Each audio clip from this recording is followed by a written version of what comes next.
Damas y caballeros, welcome into a live version of the carne asada. It's not Juan y Alonso, but it's the fill-in, the Canelo, as they refer to him around these parts. Cody Snavely joining me here after the Dodgers lose Game 2 to the Arizona Diamondbacks tonight at Dodger Stadium, excuse me. And it was a tough one. They go down 4-2, and honestly, for me, obviously, when you're in a bind with Bobby Ice, I feel really bad for Bobby Ice. The other thing too is let's just call a spade a spade. You're not going to win a playoff series if your two starters for two of the three games only record 6 outs. It doesn't matter who you are, it doesn't matter who your offense is, doesn't matter. None of that matters because you're just not going to win. The bullpen came in clutch tonight. The bullpen just kind of kept it together.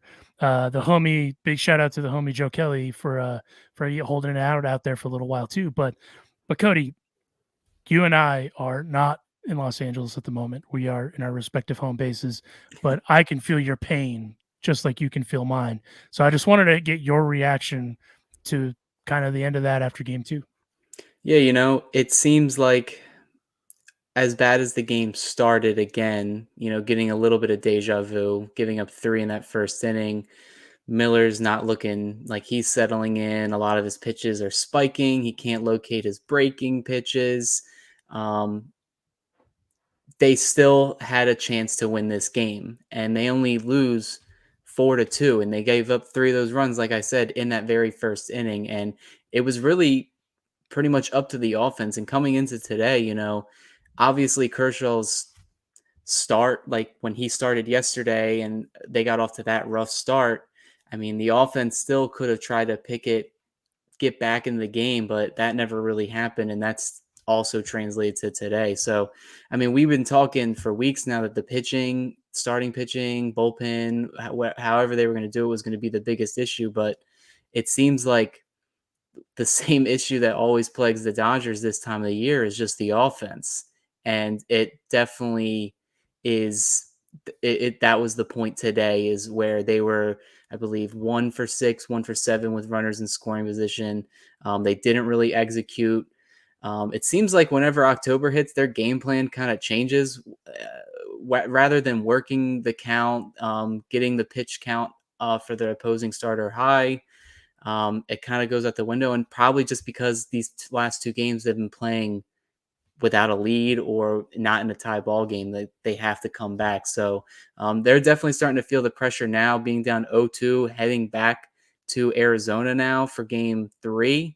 Yeah, it's not looking good. No, it is not looking promising. And you're right. They left 1 runners in scoring position, 1 of 6, and then they left on base 7 guys.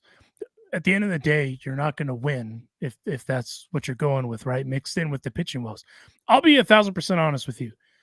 I was fully expecting the offense to come in firing on all cylinders. I didn't expect this at all from this offense, where they're, struggling, right? Like you said, the game planning, like something changes or something to that effect with the game planning. But we also saw uncharacteristical things, right? Like we talked about it before we came on air. And if you're joining us, please chime in with the comments, whether you're on YouTube, you're on Twitter.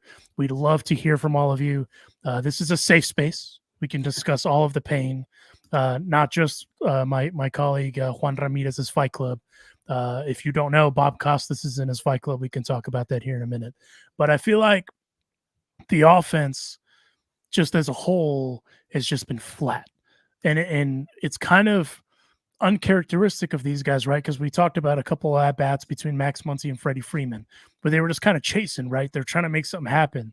And that's really uncharacteristic of these guys, because Bob Costas even said it on the broadcast at that last Max Muncy at bat, he chased ball 4. Like, that's just something that you do when you're kind of pinned up against the wall and you're trying to make something happen. Like you said, Cody, a 2-run home run with nobody on. And so that mixed in with kind of some of these other weird things, like the Mookie Betts stat that blew me away, that I think it was 3 for 33, I think is what he was since 2021. That's insane, because that's Mookie F and Betts. So I don't feel good about going into Arizona. Like I'm gonna be 1,000% honest with you that because Arizona has all of the momentum. They've managed their games well, and I mean, even the Perdomo bunt, like you used your guy in the position, just managing the lineup right. You know, he's not a guy that's going to go out there and hit dingers, but he's situationally going to get the guys over. So I'm curious, Cody, for your sake, do you really think this is over? Do you think the series is over? I mean, if I want to not lie to myself, I mean, if you look at statistics for any time a team goes down 0-2 in whatever playoff series, especially a best of 5, it's pretty bleak. Can this team come back if they learn how to hit? Yeah, I would trust them because, you know, going into game 3, it's probably their best chance to win because they're not going up against Merrill Kelly or Zach Gallen. They're going to get potentially like a D-backs version of a bullpen game because their starting rotation isn't very deep as well. But after that, you know, you got to count on Lance Lynn, who has shown a little bit of hope when he's not giving up the long ball, but his recent September struggles, it kind of doesn't really give you that much optimism moving forward. But I really don't think the game plan is going to be for Lynn to go 6, 7 innings. It's going to be similar to how it was today. You just probably hope that he gets it through maybe one time through the order and then you go straight to the pen again. Because, I mean, Dave Roberts mentioned before the game and yesterday, he said, you know, I gotta manage with urgency, treat it like a potential game 7. Well, now you kind of are in that scenario for the rest of these games because now you're on the brink of elimination yet again. Um, but you know, if the offense just can't get it going, I mean, they're just not going to win this series, and they could easily drop Game 3 and be swept if they don't figure out what they're going to do. Especially with the top 2 hitters of the lineup, like we said, you know, Betts is in whatever type of super funk he is, going on 3 straight postseasons now, and something to keep an eye on. You know, Freddie hit a ball really hard in his kneecap. That could linger around for a couple days. It's not going to go away. And he was limping a little bit when he was walking down to first because I don't know if anyone's ever played baseball and hit anything that hard in their kneecap, but he looked like he was in a lot of pain there. I was really surprised that he finished that at bat. I will say David Garcia, who chimed in, I think from YouTube, said that it's not Doc's fault, even the pitchers. He's not wrong. I think Doc managed the game well, Yeah, I would considering agree. what the circumstances were. You know, I mean, listen, when you can go out, I mean, tip of the cap to Bruce Dark-Gratterall in 2 innings, 0 hits, 0 runs, a walk, and a K. That's I mean, that's what you want in that situation coming when you're pulling a Bobby Ice who gave up 3 runs in an inning and a third. And so it's or inning and 2/3, I should say, in 52 pitches.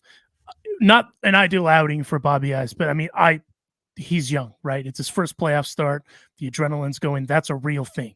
Like the Kershaw thing, I think that's we can talk about that another day. But with Bobby Ice, I mean, they're not comparable, right? Because it's his first playoff start. It's at home. The adrenaline's going, and at the end of the day, Bobby just didn't have his stuff tonight. That's just what it is. He was missing his spots and just didn't have his spots. And these guys just went out and capitalized on that. I mean, that's what major league hitters do, especially in the playoffs. You don't have the opportunity to do that. But the rest of the lineup, man, like it's been, I don't know. It's obviously it's frustrating, but even like I saw a tweet that someone said that like the moment is too big for some of these guys. I don't believe that. Like, but I think that's like where like now everyone's grasping for hairs trying to figure out what's wrong with the offense. And I mean, I don't know if it's the buy. It could be. It's fair to say it could be the buy. But at the end of the day, no excuses. You still have to go out and execute, right? It is what it is. But I mean, man, your bullpen having to go 7 1/3 and they're able to kind of keep it together is impressive.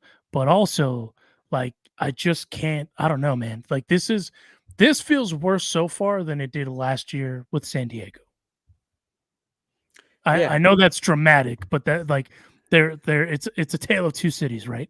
yeah. I mean, like from the people I've talked to, you know, the way I look at it is that if you're going to lose to a team, at least lose to a team that has a lot of superstars on that team. And last year's Padres team, they all put it together at the right time against the Dodgers. And you're talking about guys that were on that team that are superstars. And the only Yeah, ones that I can think of on the D-backs who won less games than the Padres last year, they're only an 84 win team.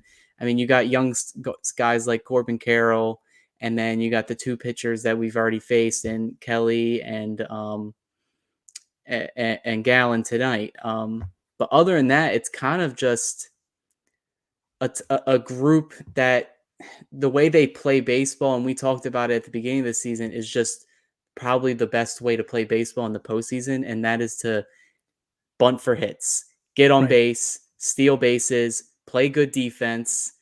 Because I feel like a lot of these hits, the placement of their defense, hats off to them. It seemed like they were there for almost every single play, especially when they were in no doubles defense. Like they were on those lines, making sure that these hits weren't, if they were hits, that they weren't getting turned into extra base hits. But I mean, it's hard. Last year was definitely disappointing because of the Dodgers won 111 games, and all right, now we're here again. They've won 100 games, but I feel like there was more. We were expecting more from this team this round against this team. Where yeah, the vibe was similar last year with San Diego, another team we dominated all year long. But I mean, it may just be deja vu all again. We're just catching the wrong NL West team at the wrong time. Here's a stat for you, Cody. Prior to 2023, a 100-win MLB team had never opened the postseason with back-to-back losses at home against a team with at least 10 fewer regular season wins than them. It has now happened twice this year to the Orioles and to the Dodgers. Shout out to OptiStats for that stat. That I mean, here's the thing. I mean, I like when you look at this roster. Granted, injuries they're a thing, right? Injuries are a part of the business, whether it's football, whether it's basketball, whether it's baseball, it's just a part of the deal. The D-backs aren't pushovers either. I think they're a year early. Like I've said that before the season started. I think in 2 to 3 years they were going to be kind of competing for the NL West, and I think they're a year early. Um, with that though, the Dodgers, in my opinion, at least with kind of where it's at right now, I mean, they're just victims of attrition too, right? Because their pitching woes that's a real thing. You don't have Walker Buehler, which we knew, but you don't have another guy like a Tony Gonsolin. I know people are going to be mad I say that name, but like he at the end of the day, my man has postseason experience, and they had to go out and get a Lance Lynn to kind of fortify the rotation, if you will, and even at that, this bullpen, we all knew the bullpen what it was, right? We knew the bullpen was for real, but everyone was leaning on the offense, and even the offense is ultimately that's what it all comes down to. The offense has just been abysmal. There's just no way to put it. I mean, they were able to put some stuff together tonight, right? They were able to go out and get the 2 runs and get something going, and that's an attribute to Max Muncy and to JD Martinez. And JD Martinez, that's what you brought him in to do, to hit dingers, right? And he went out and did the thing. But I mean, the top of the lineup has just been it's been tough. There's just no other way to put it. It's been tough to watch just kind of that struggle. And I mean, in baseball, I think it was Freddie that said this. I'm pretty sure it was Freddie. When you're in a slump, you don't go out there and try to like reinvent the wheel, right? You just go out there and stick to what he's been doing for 30 plus years. And in some cases it's just not going to work. It's just not. Yeah. And I mean, I think at least tonight, that's kind of where it's at. But again, I mean, the other point I will make is I think I feel so bad for Bobby, man. Like I feel bad for him just because I know like the rap that is going to come with him now is, oh, you only went 1 2/3. Like what the hell? But at the same time, he just didn't have his stuff tonight. That's just ultimately what it is. And it's it's a learning experience. But the downside is if you're playing this like an elimination game, that's not a win-win situation for anybody. Yeah. I mean, coming into this game, especially the way the game one started, the Dodgers are hoping because arguably, I mean, we could argue that Kershaw, yes, maybe he was the best pitcher of the year, but he was on the injured list for a big chunk of it. And I've been arguing probably since Bobby Miller's been called up, he is probably arguably the best pitcher on the team.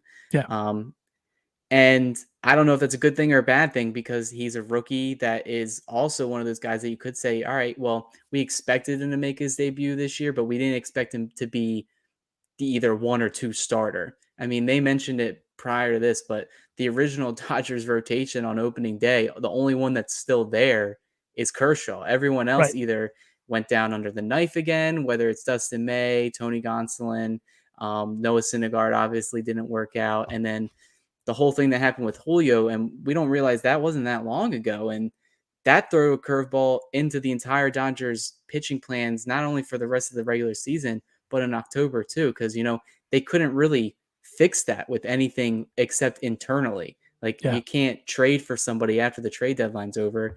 Yeah, there were some guys on waivers, but we saw like what they did and who's to say the Dodgers even if they put in a claim get that guy.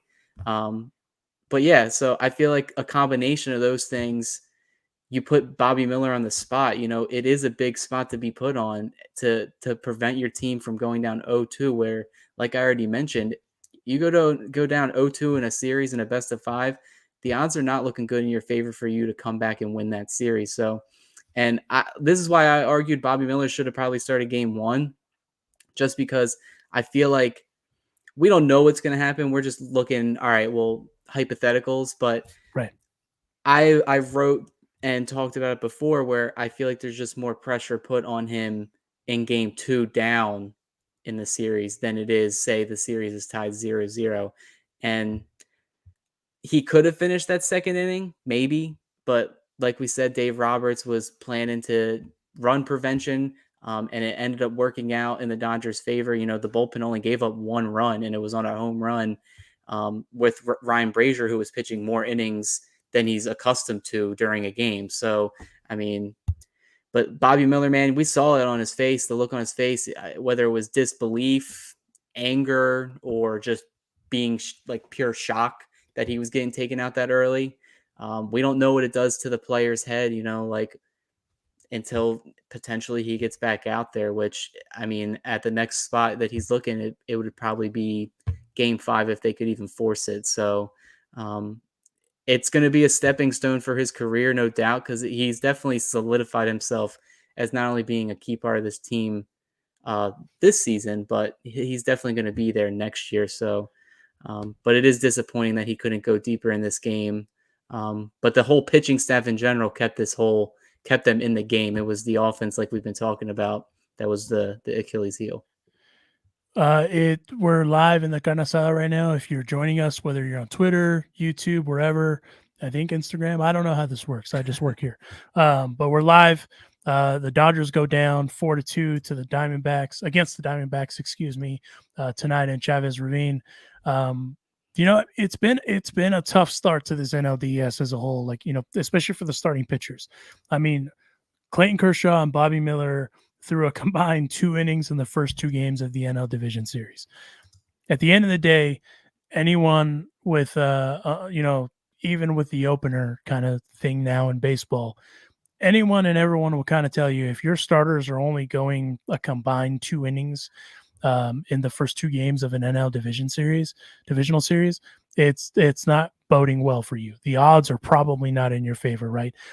Granted, though, crazy things that happen, right? When you get put up against the wall, there's some guys that respond differently. And I mean, this roster does have superstars. Let's call a spade, Yeah. that should be able to respond to that sort of adversity, because that ain't their first rodeo. That includes Mookie Betts, that includes Freddie Freeman, and that includes even the likes of Max Muncy and JD Martinez. But I think I think at this point, I don't know if people are grasping for hair or grasping at hairs, because I feel like going into the season, like the expectations weren't, I don't want to say as high, because I mean, obviously every team goes into everything saying, World Series or bust, right? But I felt like that the way that they just went out to play is, hey, let's go out and do our thing. And, wherever we, like the Spurs did back in the early 2000s, wherever we land, let's just get to doing the thing. they went out and did the thing, even kind of with the Band-Aid put together rotation and still managed to win 100 games, win a division crown, all that jazz. But where I'm just baffled by all of this is just how, and again, I don't know if it's the layoff. I had a conversation with someone about this. That I think Major League Baseball should go back to just the one wild card. And, I know why they're doing this. It's for TV money. But at the end of the day, that's, everyone's got bills to pay. So I get it. But I think it's happened obviously with the Orioles. It's happening, happened with the Astros last year, even though they went on to win, but it's historically happened. It's happened to this Dodgers team too. So do you really think the layoff thing is a thing, even though now, and they also had a day off in between game 1 and 2. So let's not forget that too. They had I think it was a 5-day layoff, played game 1, had a day off, and then they played game 2 today. Do you buy into that, Cody, that it's really the layoff rust? I buy into it. I'll hear the argument out because, they play 162 games throughout the summer with minimal off days, maybe once or twice every 2 weeks. They've added more off days as the years have gone by due to like scheduling and Travel. comments from the MLBPA, how to make it a little bit better. And like you said, the expanded playoffs, I know people that are going to argue that it's not helping these top seeded teams. You're right. The MLB is not going to listen to it. I mean, obviously, maybe if say these top seeded teams like the Dodgers, the Braves, continue to not make it further into the playoffs, and the ratings usually go down, maybe they'll care. But at the end of the day, like you said, they're selling tickets, they're getting extra games, they're getting more teams to buy into the playoffs and getting in, which at the end of the day is what they want for baseball. I do think it does help these wildcard teams though, because the fact that they get to play right after the regular season, just that one day off. I mean, most of these series ended in sweeps, so I think there's only been 1 or 2 wildcard series in the past 2 years that have gone 3 games, and I agree with you. Why don't they just go back to that 1-game playoff format? Um, I feel like you should do that, have the off day, and then they go straight to the NLDS, ALDS, but they have to do it as a best of 3, so that delays it even further. Then you get the off day for the flight for them to get there. Yeah, there is rust. But then my counterpoint to that is that 2 years in a row, I mean, at so far right now, is the Houston Astros had the same situation. And then yesterday or a couple days ago, they came out on fire and they won the World Series last year and they didn't have any excuses with it. So I really just think I'm not going to make any excuses with stuff like that. I really think at the end of the day, it's up to the hitting and the pitching. But if you get extended breaks, you cool off. If pitchers take too long, like they have to get in a rhythm. Like they've been getting in a rhythm all season long with starters going every 5th or 6th day, bullpen arms pitching every 1 to 2 days. When you get that layoff period of 5 to 6 days, that affects players. Because that's a long time. It's longer than the All-Star break, which is usually only like 3 or 4 games now. Now you're talking about almost a whole week that these teams are kind of just not only sitting around waiting who they're potentially going to play, then they figure it out and then they have to make a game plan and they're still waiting. So I definitely think there is some thought for it, but I'm not going to use it as an excuse because I don't think it's going to change anytime soon. No, you're 100% right. It's not going to change. I mean, when they're counting all the Benjamins with that TV deal, there's no chance it's going to change. Michael Duarte just tweeted out because Mookie Betts was talking. I have it here on the TV, but obviously we can't carry it. I'm not focused on me right now. I'm focused on the Dodgers. We have to find a way, all of us, to have to get going. We had a couple opportunities. We just didn't cash in. Mookie Betts on his struggles at the plate.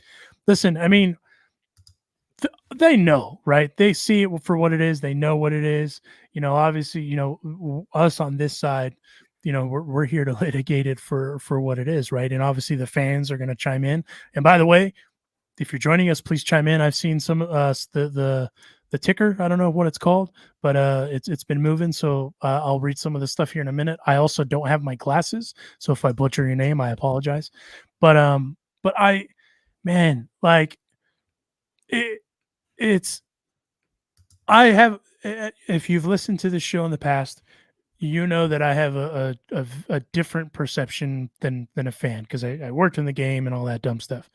Um, so I look at it a little differently, and I do hate seeing fans like going through it, right? Someone referred to this current iteration of the Dodgers as Tottenham. If you follow soccer, that's out of pocket. That was cold. But I also think Dave Roberts. I'm a big Dave Roberts stan. This is not his fault. Like, I don't know how else to put this, folks. This is not his fault. Like, Dave Roberts is doing everything that he's trying to get something going. And this is absolutely not his fault. Just like for game one, even when the Dodgers were getting shit pumped, there was guys that are still doing the dances on the bases. You know why? Because they're trying to get something going. So Yeah. just like they were, Dave's trying to get something going. He managed a hell of a game.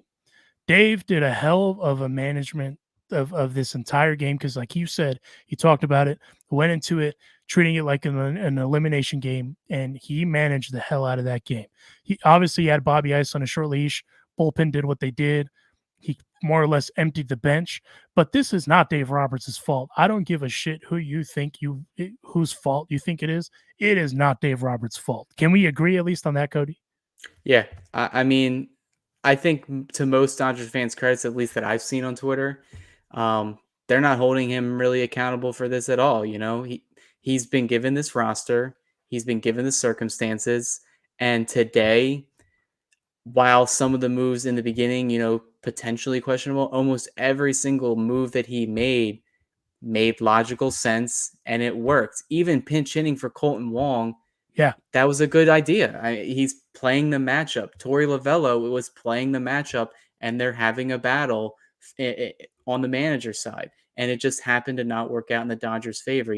Colton Wong, a lot of people are asking, well, why is he on this roster? Well, he's a decent left-handed bat that they trust. While there's other guys in our system that could potentially have made the roster, but Colton Wong was the guy. They got him on waivers. He showed some good promise.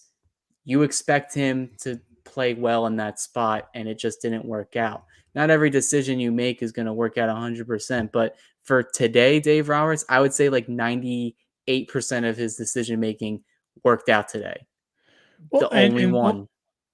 and the reason they went out and got him too is he's got postseason experience. Like, that's the thing that you want in bench guys. You want their depth to also not only have, the experience in season, but postseason, because the postseason is also a grind. Let's just call a spade a spade. The first 162 games, that's grind number one. To get to your 11 wins to winning a chip, that's also a grind. But you have to have you have to be able to play chess with your pieces. And that's exactly what Dave was trying to do. And Torey Lovello managed a hell of a game too. Got to tip your cap where you can, because Zach Gallen went out and had a quality start, played the matchup game with his bullpen with the Dodgers lineup. So it's not that, that the Diamondbacks that the Dodgers are just choking. Let's just call a spade too. They're simply getting outplayed right now. That's just what it is. Yeah. I mean, at the end of the day, if we've been saying it all year too, the pitching, I think the idea of having not a full rotation could work because Right. I've seen them do it in the past. But you need to have at least one or two guys at the forefront of that. And so far in the series, like you mentioned, they've gone 0-2 for that. They couldn't get more than 6 outs from both of their starters in the first two games, the past two games. So that's red flag number one. The bullpen and the rest of the arms, like Eric Harris was on the other day, and he pretty much said, and I agreed with it, from not as a rotation, but as a pitching staff from 1 to 14 or 13, they're probably arguably the best. And we saw that today with how the bullpen handled themselves, keeping the Dodgers in this game. But the Dodgers, they just need the hit. Freddie talked about before the series about their postseason struggles last year. I just feel like if we can get that big hit, then we would be good. Well, it seems like even today, because they were putting runners on, they were getting on base, they were walking, they were getting blue hits. I mean, the biggest inning was that sixth inning where they had the bases loaded, I believe, one out, and they Uh-huh. only got one run. And I pretty much said, if they don't either tie it up here, then that's probably going to be it. Because if the D backs somehow get out of this inning with only giving up one run, momentum swings straight back into their favor. And I feel bad for the Dodger fans that have been here these past two games because it feels like they want to cheer, they want to explode, but we can't even come up. Like even Kiki's hit, like just sneaking, but like he didn't even get out of the infield. They got it. It was an infield single, Yeah. and it saved another run because if that got in the outfield, that would have at least made it a one-run ball game instead of a two-run ball game. So um, it's just a series of unfortunate events in this. Well, and Mookie alluded to it in the clubhouse a moment ago, where because he just says it makes it exponentially harder, especially when you give those guys a lead. It makes it tough, but it's still doable no matter what you have to find. No matter what, you have to find a way. I mean, they're saying the right things, right? And like you said, if you put this roster on paper, whether and compare it to everyone else, right? There's no other way to put it. Them and the Braves are the two best teams in baseball. Like if you sit down and compare them to everything. But at the end of the day, if you catch lightning in a bottle, well, that's tough, right? But the other thing is if you're making mistakes and the other team is capitalizing on them, well, this is what your outcome is going to be. You're going to lose. As Mookie alluded to it, if you let these guys get a lead early and you continue to not capitalize on other opportunities, well, then you're simply just going to lose the game, right? And at the end of the day, Bobby Ice did make mistakes. They weren't egregious per se, but also with the offense that you have, you would think that they'd be able to light some fires under whatever and get something going because this offense is more than capable of getting 3 runs back. They just Yeah. right now they just can't. I mean, it's just flat, and there's just no other way to put it. But again, what I will say is this: I know it looks bleak. Chiming my positivity from the homegirl Alicia Del Valle here, I think that there is a way of obviously turning it around. And I think them playing with their backs up against the wall is incredibly, I think, good for them because that's kind of what's going to light that proverbial fire, if you will, to kind of get it going. But we'll see. I think again, I'm super interested to see how Lance Lynn does. If I'm completely honest, that's the one thing that I'm curious to see because obviously starting pitching has not boded well for the Dodgers. I mean, we should have just called them openers. Is what we should have called them at this point, right? Yeah. And if Lance Lynn, if of all the guys, if Lance Lynn goes out there and kind of because I've been seeing it on Twitter, Sets the tone. a lot of people just don't they just don't have the faith. But I have the faith because my man has postseason history. And I mean, if you're gonna go out there and die on your shield, then why not, right? Yeah. I mean, the reason why I have faith in game 3 is because they're likely going to go against, I forget his name, Brandon Fat or something like that, who started the wild card game. He has a ERA over 5. That's their likely game 3 starter turning into a bullpen game. Fortunately for us, we get the chance to set the tone on offense, and I think it's extremely important that in that start of game 3 that they come through some way, somehow, and get at least one run across. Whether it's a bloop, single, stolen base, get them infield hit or something, a home run. They need to set the tone on offense. I told everybody today, the only way they were going to come back from that game 1 loss is if Bobby Miller went out there and threw a shutout inning. The moment he gave up 3 runs, my emotions, the team's emotions, the fans' emotions, everybody's emotions went back to, all right, well, now we got to come back in this game again. That changes your entire approach. And we saw it with the bats that they had in the beginning of the game. They were pretty bad. Like Yeah. they were Gallon had a pretty reasonable pitch count all the way up until that 5th, 6th inning when they actually started blooping some hits together, causing some havoc on the bases. But prior to that, they were first pitch swinging. They weren't going deep into counts. And that's the whole reason why the Dodgers had so much success on offense this year, is because they would grind at bats. And for pitchers like Gallen, who they've done that to in the past, they just couldn't execute it today. So it looks like Merrill Kelly and Gallen got their revenge. Two guys that have pretty bad records, pretty bad statistics against this LA team. And I don't know, but for game 3 with Lance Lynn, I have a little bit of confidence that he could at least be a tone setter for the starting rotation, because it seems like the only thing that he struggles with is the home runs. But I don't, from the starts I've seen him this year, he doesn't really give them up in the first couple innings. It's more around the second, maybe third time through the order, if they even let him get that far. Because as far as like my opinion, what they're probably likely going to do is they hope Lynn can start the game, get through the lineup at least once, and then you're going to see Ryan Pepio come into the game. I don't see it in a situation where he doesn't make an appearance this postseason, especially the way they use the bullpen today.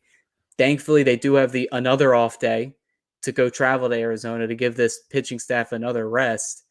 But I imagine Ryan Pepio is definitely going to be a big factor in game 3. And I would argue is probably talent-wise could be the second best pitcher on the staff right now, and could be a table setter for the after Lance Lynn. But at the end of the day, they just need a hit. Yeah, no. I mean, you're 100% right. And I will say this, Ryan Pepio, after he got sent down and came back, has been otherworldly. Like that, he looks like a completely different guy. He's settled down, kind of is going in that mode of trusting his stuff, right? Aside from the Brazier single home run, which, by the way, as a former pitcher, the way that we look at home runs is if you give up singles, cool. Like we can navigate that all day. It's when you give up the multiple run home runs, then that's when it gets tough, because then, especially if you're coming out from behind, then that makes it even harder to give your offense a chance, right? Because obviously the longer that goes, the harder it is. But I think even with that mistake, the bullpen held it down. They crushed it today. Joe Kelly went out and did vintage Joe Kelly things, to quote WWE superstar Michael Cole. And he held it down, just like the rest of the bullpen, from Brewstar all the way down, to Evan Phillips with the 4-out the 4-out gamer, if you will. But the guy that you're talking about, Brady, I can't say his last name. Is it Paft? Paft? Yeah, Paft, something like that. Yeah, it's weird. Brandon Paft. But yeah, Brandon. I'm sorry, not Brady. My apologies to Brandon. But 5.7 ERA, like you said, I think he'll be an opener as well, leading into their bullpen.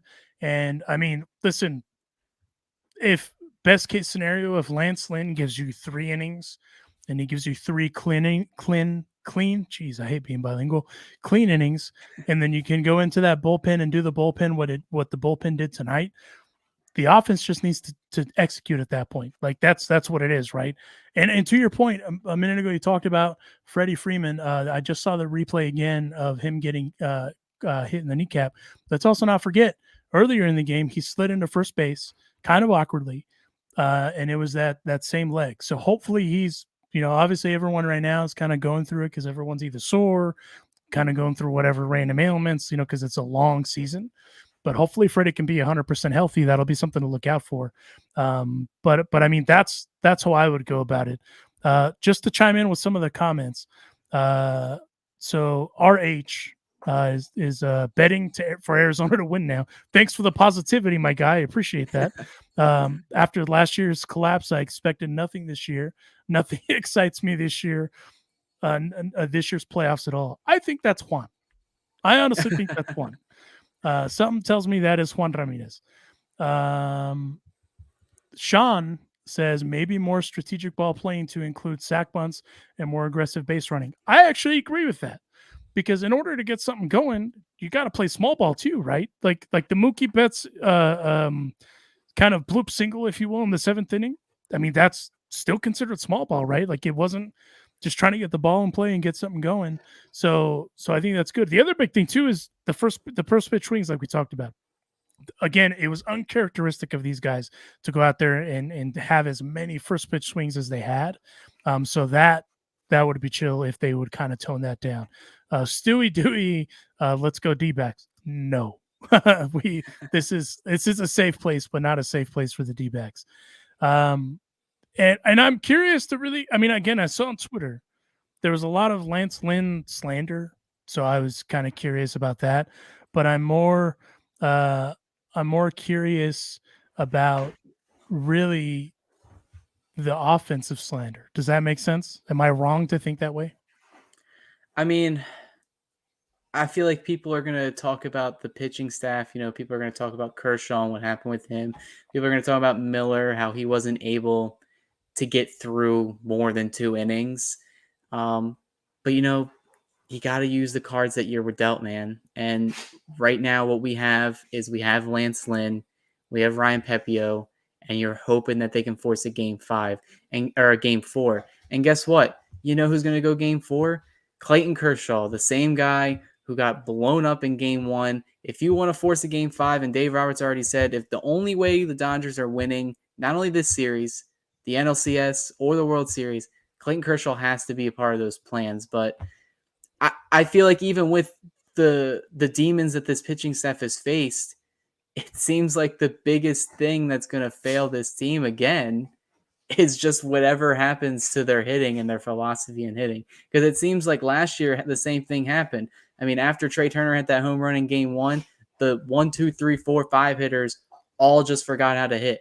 And this season in particular, the way the roster was built, I think there's a valid argument that the reason why they performed like they did, winning 100 games, is because they had 2 players arguably having major league, like, historical career years. Like Freddie Freeman almost hitting 60 doubles, Mookie Betts doing everything he did. You take even half of their production away from one of those guys, you may look at a different type of team, because while we do have some table setters at the end of the lineup, they're not going to blow you away like some of these other teams are built, like the Braves, even the Phillies to an extent, who, while they did lose today, I honestly think they have a deeper lineup 1 through 9 than the Dodgers do, because I just feel like the team is still way too top heavy. Not as much as it was last year, but it's still, if Freddie and Mookie don't go, then this team doesn't go.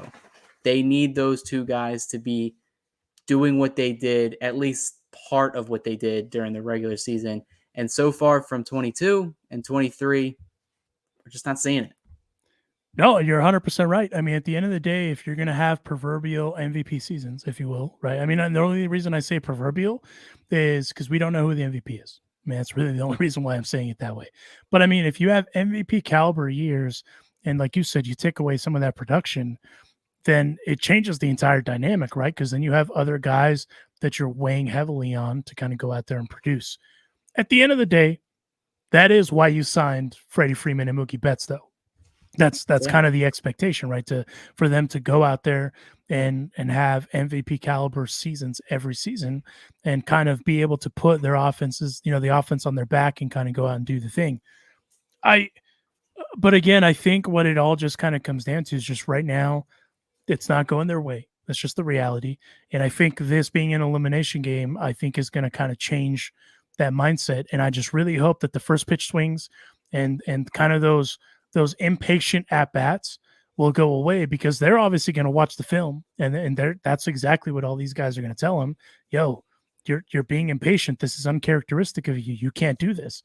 And we all saw plenty of examples tonight.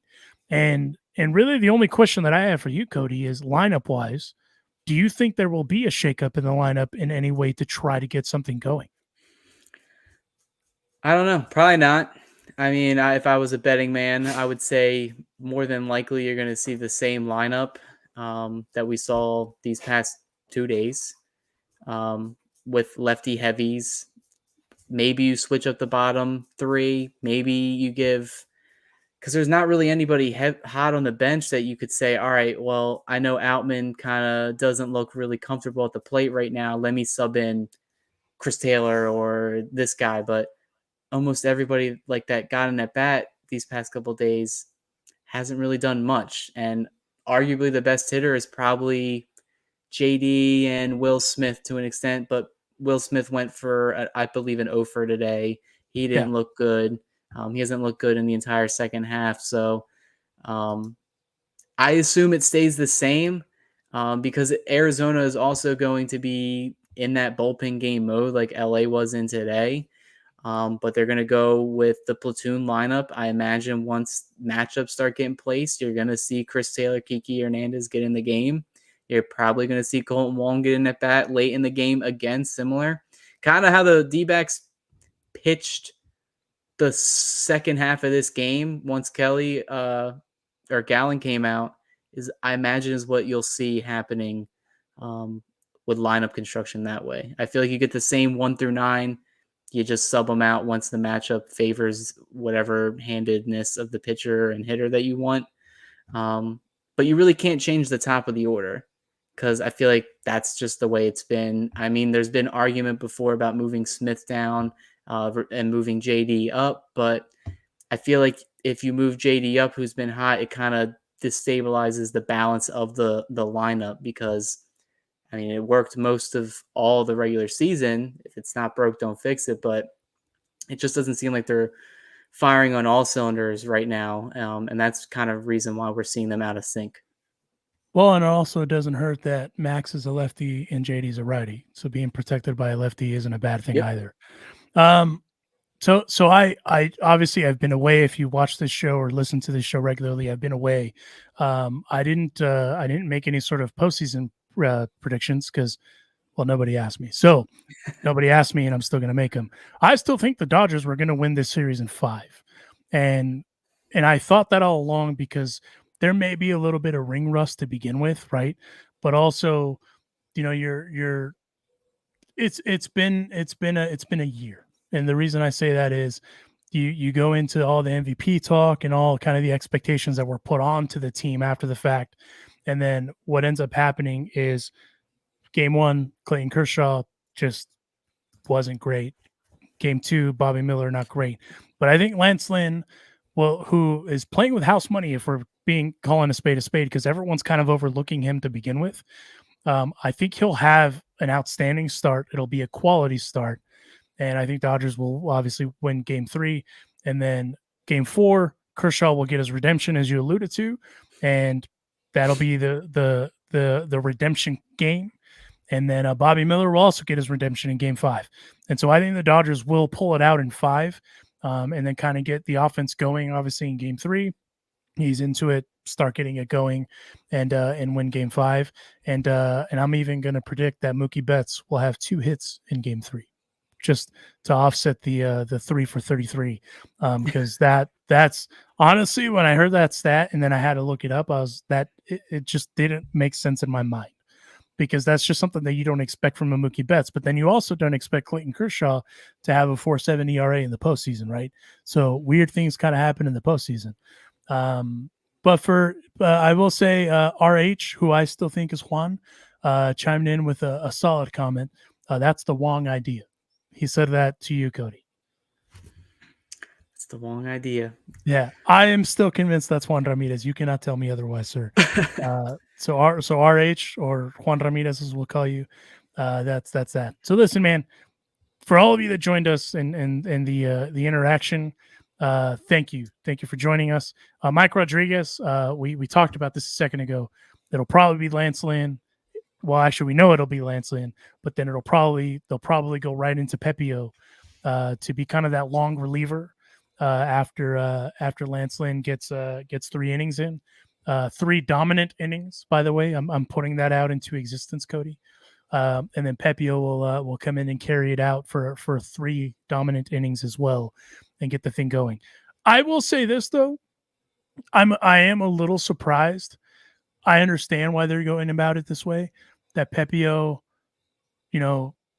isn't kind of going in one, in either game 3 or even game. I mean, obviously Dave already said Kershaw's going in game 4. I'm of the party that believes that you need 3 starters to win a championship. If you don't have 3 starters, you cannot win a championship. Like, look back through all of the teams that have won the World Series championship. They all have 3 starters. That's just the truth of it. I was a little surprised that they weren't going to go with the 4-man rotation in this case, with Kershaw having the shoulder woes to kind of give him that extra day of rest. But I am excited to see Ryan Pepio in the postseason because, like I alluded to a little bit ago, when Pepio was sent down and he came back, my man was on a mission. And he's on a mission to not only be on the roster next year, but to kind of prove some doubters wrong. And when you have a guy like that in your bullpen, that's dangerous. So keep an eye out for that, looking ahead to game 3. So we will go ahead and wrap this guy up. This was fun. Like I said, I've been away for a few months dealing with some family stuff. So it's just a bummer that we didn't get to talk about a Dodgers win, but at least we get to talk about some baseball, right? Yeah, I mean, like you said, I have a lot of optimism for game 3 just because of the matchup. I have just as much faith in Lance Lynn as you do, because I really don't think he's expected to do much like how we were expecting with Kershaw or Miller. So the bar is set super low for him to beat right now. He finishes 2 innings, Cy Young in the playoffs for us. But yeah. I mean, their backs are against the walls now. It's do or die in this early in the playoffs. None of us expected it. And if you're gonna want to win this series, it starts in game 3. The offense has to get off to a really good start, and the pitching needs to back that up because so far, besides if you take away Kershaw's disastrous first inning, the pitching's been pretty decent in these 2 games, especially from the bullpen taking a majority of these innings. They're just dying to get a lead. Like I feel like a lot of momentum would swing their way if they get off to a 1 or 2 run lead in that first and continue to build off that. For Kershaw, I'm a little 50-50 with game 4. But if you're going to win and force a game 5, Kershaw has to be a part of that equation. So I do like it going 5 games, but it's really game 4 that concerns me. But definitely game 3, it obviously is a must win. So not only will Lynn be available, Pepio be available, I feel like all hands are on deck are going to pitch that game. So Dodger fans, if you got to show up in Arizona, I've seen it on TV. Every Dodger fans usually sell out those games. So just make sure you guys get there. And for all those people that keep saying this is Dave Roberts' fault, this is not his fault. If he manages the game like how he did tonight on what day is today? Is today Monday? On Wednesday? Yeah. If he manages that same way on Wednesday night and the Dodgers can get the offense going and the pitching woes are kind of eased, if you will, with a quality outing from Lance Lynn, then that's all you want. That you're in the game, right? If you can go out there and get the offense going, you get Lance to give you 3. They don't have to be immaculate. They just got to be clean. And if you do give up a home run, just have it be a single run. But if they can keep the damage to a minimum, get the starting pitching going, and then get the offense going, hey, we're good. But I mean, if only it were that easy, that we'd be out there playing too, right, Cody? Yeah. Well, for all of you that joined us, thank you for joining us and for chiming in. I believe we will do this also on Wednesday, TBD. But if you haven't listened to any of the other shows, wherever you find your podcast, it's very simple to find. Bleed Los Podcast, not hard to find. If you're having a hard time finding it, bleedlospodcast.com, and it will direct you to where you need to go. Like Cody alluded to a little bit ago, we just had Eric Karros on, where he was pretty blunt about a lot of things. I actually appreciated his direct honesty about kind of everything going on with everything, how it looks after game 1. So if you haven't listened to it, go check it out. And we've had a ton of other guests. So check those out too, since tomorrow's an off day. But until Wednesday, we will catch you down the road. Stay up, stay safe, and go Dodgers, who will win in 5. There you go. Call my shot, bro. Win in 5.